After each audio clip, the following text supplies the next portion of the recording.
أعوذ بالله من الشيطان الرجيم بسم الله الرحمن الرحيم رب اشرح لي صدري ويسر لي أمري واحلل عقدة من لساني يفقهوا قولي واجعل لي وزيرا من أهلي يا رب زدني علما يا رب زدني علما يا رب زدني علما السلام علیکم ورحمۃ اللہ وبرکاتہ۔ سیدھی بات، سیدھا راستہ کون بتائے گا؟ کس سے پوچھیں؟ کیا واقعی کوئی سیدھا راستہ ہے؟ جی، قرآن پاک ہے۔ کیا یہ واقعی مکمل ہدایت ہے؟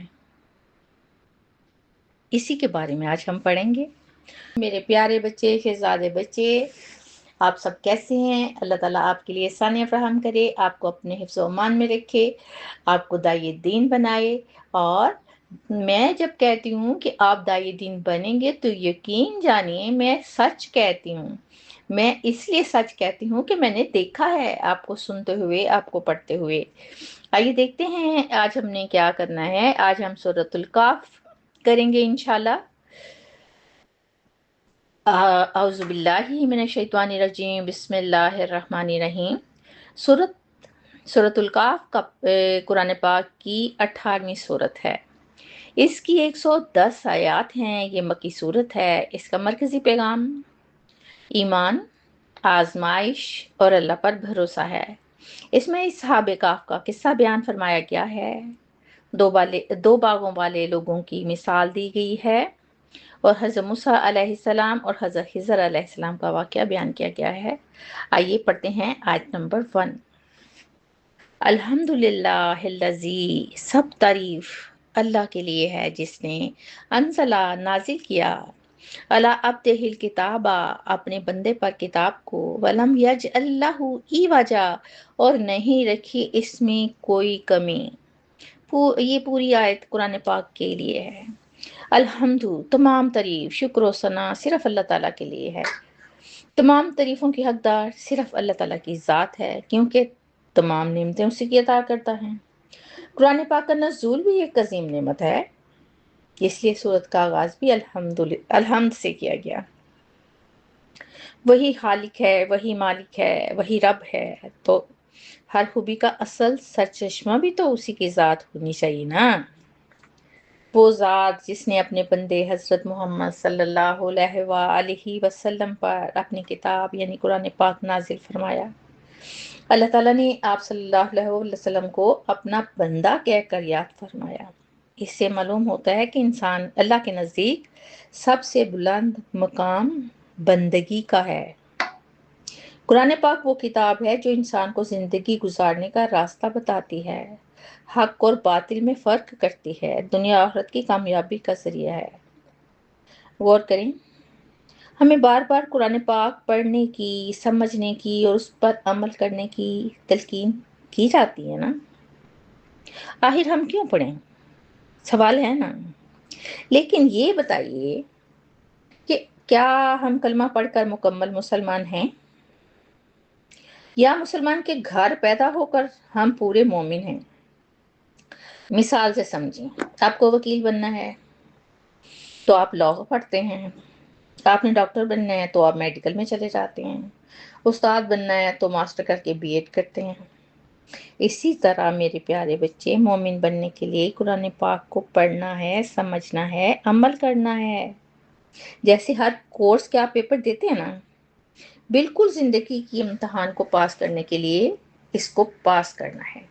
اللہ تعالیٰ فرماتے ہیں کہ اس میں کوئی کجی نہیں رکھی، مطلب قرآن کے قواعد، احکامات، تعلیمات، ہدایات میں کوئی غلطی، تضاد یا ٹیڑھا پن نہیں ہے۔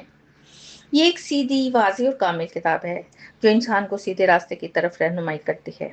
اچھا یوں کریں، آپ اسے پڑھنا شروع کریں، 2 دن، 4 دن، مہینہ، دیکھیں کیا اثر ہوتا ہے، سمجھ آتی ہے یا نہیں آتی، کچھ مشکل ہے یا آسان ہے، کچھ غلط ہے یا ٹھیک ہے، پھر مجھے بتائیے۔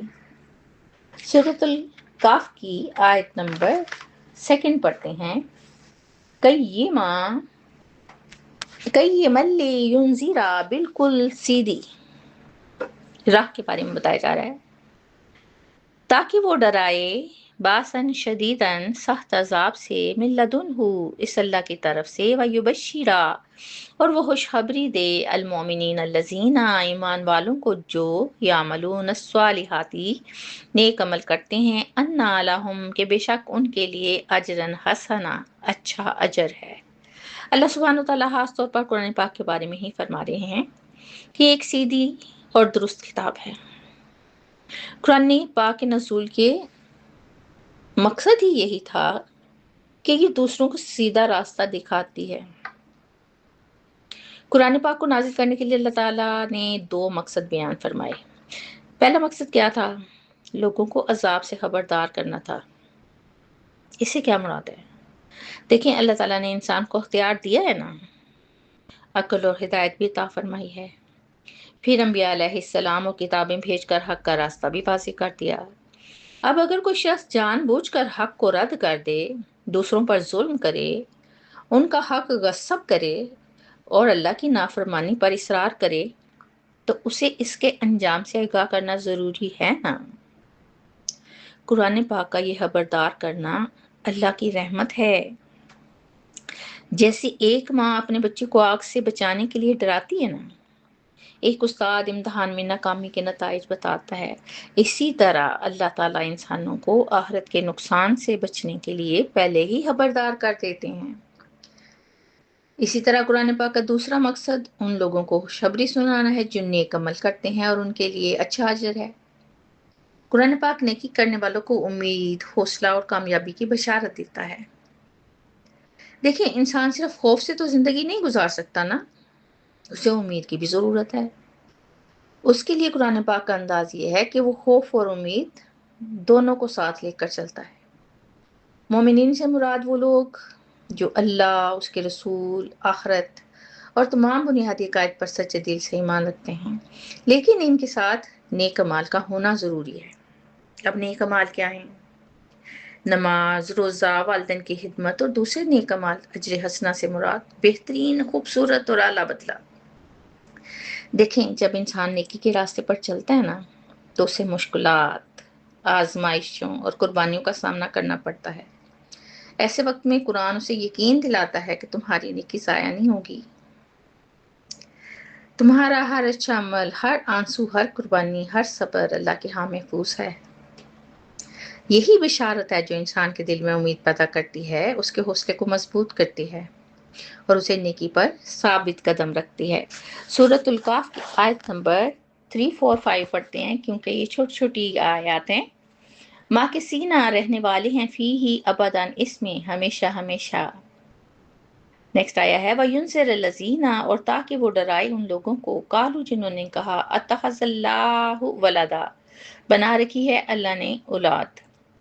اگلی آیا ہے ما لہم بہ من علم نہیں ہے ان کو اس کا کوئی علم، یعنی کہ جو لوگ کہہ رہے ہیں اولاد بنا رکھی ہے، وَلَا آبائہم اور نہ ان کے باپ دادا کو، کبرت کلماتن بڑی غلط بات ہے، تخرج جو نکالتے ہیں من افواہہم اپنے منہوں سے، یقولون نہیں وہ کہتے الا کاذبا مگر صرف جھوٹ کے۔ اللہ تعالیٰ آیت نمبر 5 میں فرماتے ہیں کہ صالحین اجر حسنہ یعنی جنت میں ہمیشہ ہمیشہ رہیں گے۔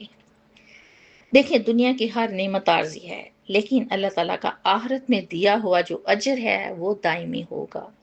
اس میں نہ کمی آئے گی، نہ زوال آئے گا، اور نہ ہی اس کے ختم ہونے کا کوئی خوف، نہ جدائی کا۔